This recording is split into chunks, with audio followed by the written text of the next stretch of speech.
The overall goal of this nanotube pulling methodology is to quantitatively study the interactions between specific proteins of interest and highly curved membranes.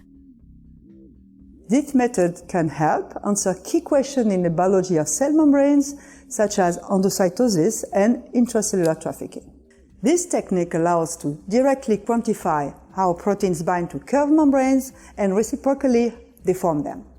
Initially, this method was used to measure the basic mechanical properties of lipid membranes. Recently, it has been applied to elucidate important mechanisms in protein membrane interactions, particularly protein-shaping membranes.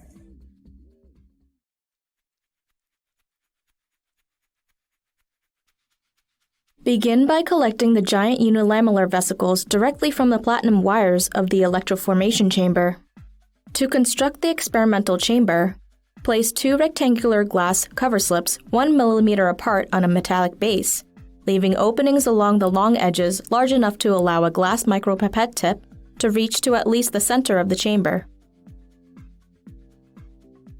Fill both the experimental chamber and a glass micropipette with 5 mg per milliliter of a highly pure beta-casein solution, taking care to avoid bubbles.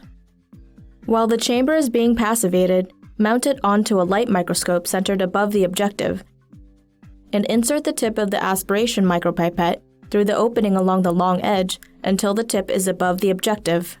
Adjust the water tank level so that the aspiration pressure is near zero, and fill an injection micropipette with the molecule of interest dissolved in experimental buffer at the appropriate experimental concentration.